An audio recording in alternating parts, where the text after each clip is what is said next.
As they rose and went out with her into the village streets, she led them not towards the great gate of the castle, but by another road that climbed to the gate of the royal garden.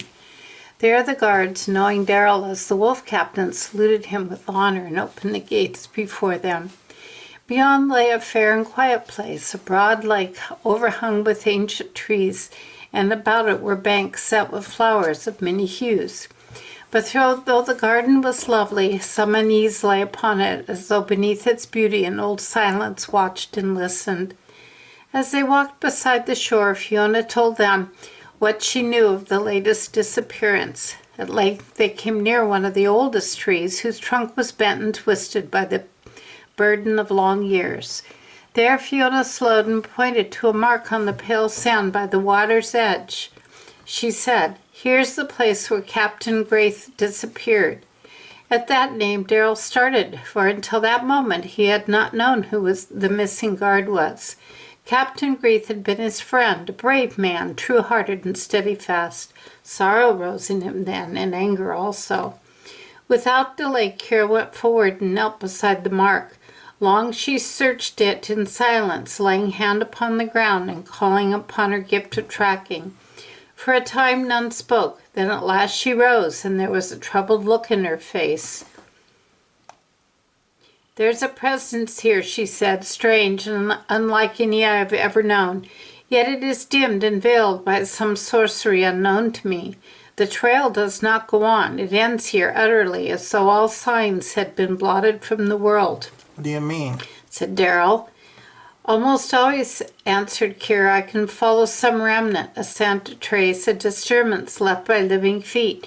But here there is nothing beyond this place. All has been swept away as though by a hand that would leave neither path nor memory." Then Darrell turned to Fiona. "When did Captain Grief vanish?" "On the night of the last quarter moon," she said, "and each of the other vanishings came upon the turning of the 3/4 moons before." Zala grew still and thought for a moment. "Then it may be this very night another attack will come." Then she asked, "Where have the others been taken?" "All about this lake," said Fiona, and she lifted her hand and pointed across the still waters. There was the first. Then Darrell looked out over the lake of mirrors, and his face hardened. "Then tonight," he said, "we shall lay a snare for this hidden foe, and if fortune favors us, we shall bring to light the thing that dares this evil." Zala turned to him. "Then how will you do this?"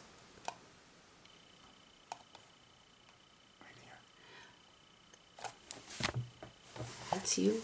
"Oh. We should not remain here longer," he said. "Come away from here. Come away now. And I will tell you the thought that I have is in my mind." So they turned and went back beside the shore toward the garden gate. But as they drew near, there came sudden from above them a sound like the rushing of great wings through the air. They looked up, and there, hovering in the dimming light above them, was the Enchantress, and upon her face was a smile both fair and full of strange delight.